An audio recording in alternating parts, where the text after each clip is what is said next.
and welcome to Nest Telly. Today I am super excited because we're going to be discussing a book that I consider one of the best books I've read in my life, How to Talk to Anyone by Lil Lounge. So I'm going to try extra hard to make it about you and not about me because we are here to learn lessons, yes? And hopefully I'll convince you to read the book too because I swear this book is wonderful. Okay, so How to Talk to Anyone by Lil Lounge.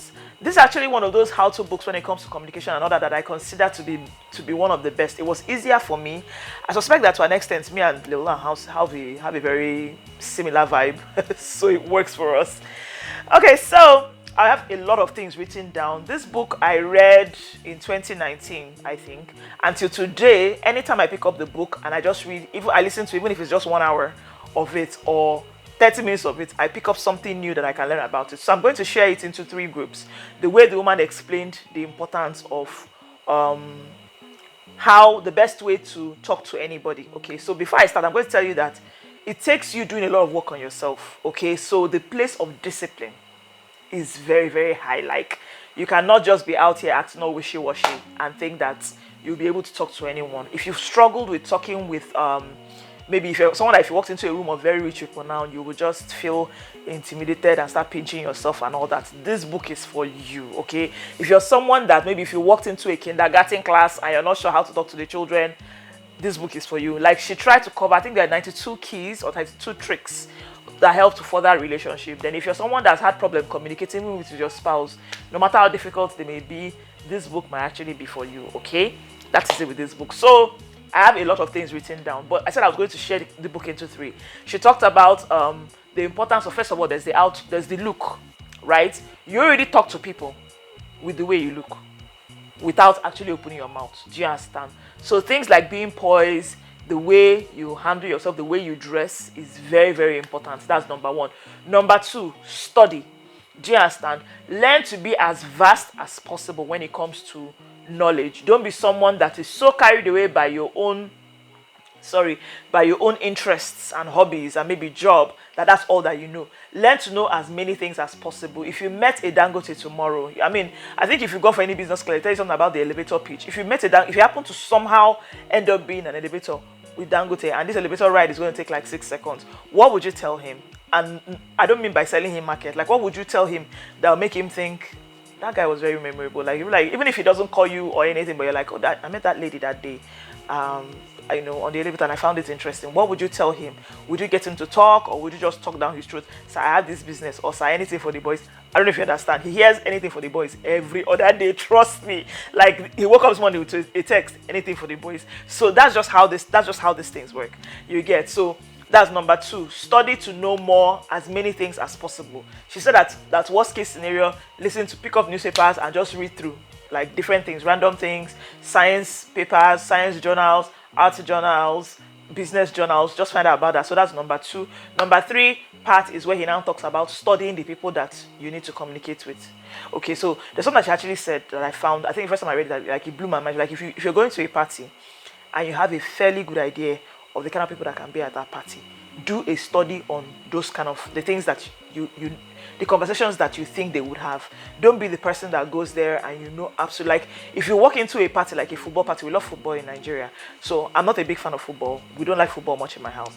However, if I went to a place and they said, oh, they're doing a party, maybe a game, there's a game going down, one of these major clubs is playing and it's going to be big and they're doing a party and I'm invited, should I say, oh, I don't like football, I'm not going to go? Meanwhile, there's opportunity for me to meet someone that is very cool that I can become very good friends with, or can be a wonderful business person for me.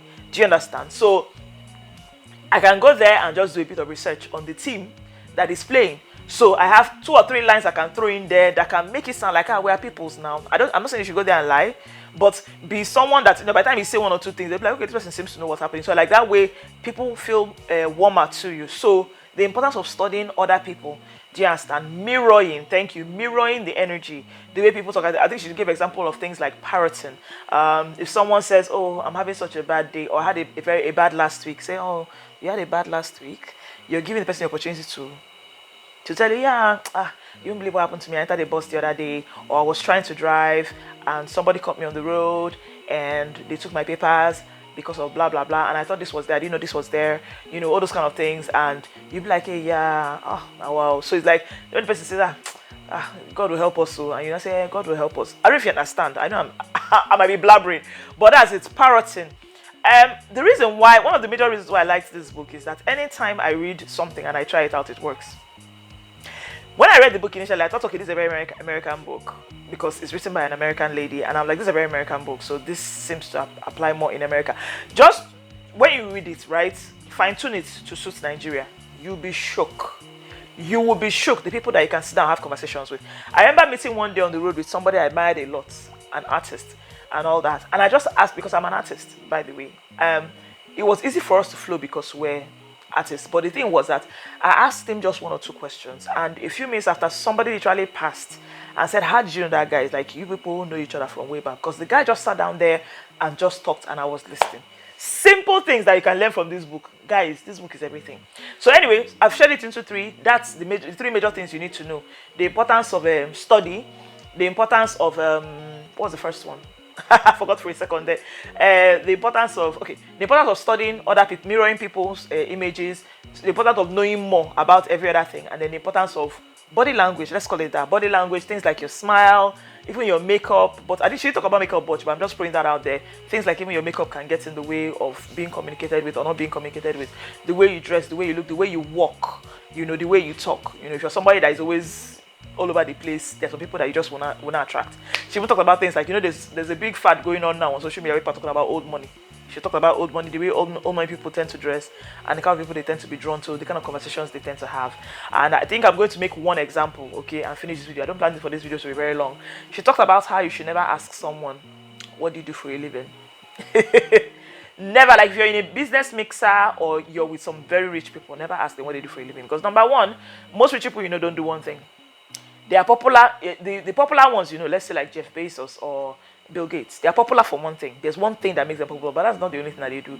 And that's not, it's not their job most of the time. I guess with a love study, you will get it.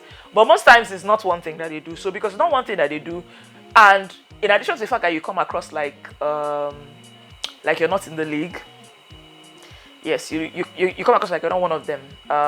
It means you can come across as a gold digger. If you're a woman, sadly, we women have a tendency to be tagged as gold digging for wanting to be around rich people. But see, own that thing. Okay, nothing is there. But you have a tendency to come across that way. You come across as somebody that is just looking for something to collect. If you say, oh, what do you do for a living? So it's like, come up with other conversations. You can say one of the best things you can ask is, what do you do with your free time? They have a tendency to talk about their hobby. Like, these are questions that these people are not used to hearing, especially very rich people. You've just shown them that you're interested in them. You're not telling them what you want them to do for you, which is what they're used to hearing. Tell them, what do you do with your free time? They'll tell you, oh, I like to ski. I ski with this person. I do this. Let them stay and let them boast and let them talk for a very long time.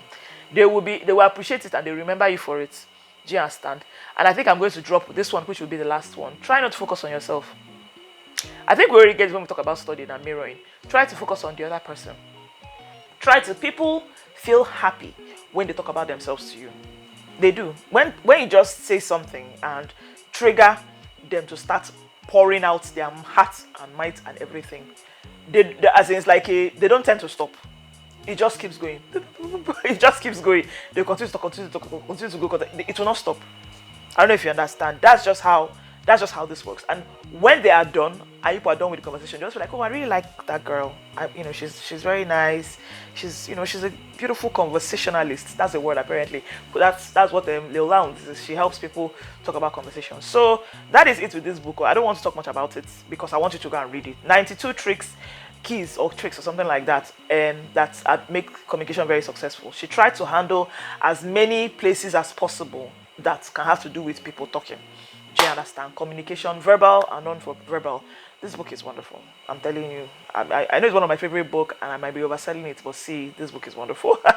So, I mean, if you can't read the whole thing, read 1 hour. Listen to 1 hour or just read like the first 2 pages and go and try it out. You go believe.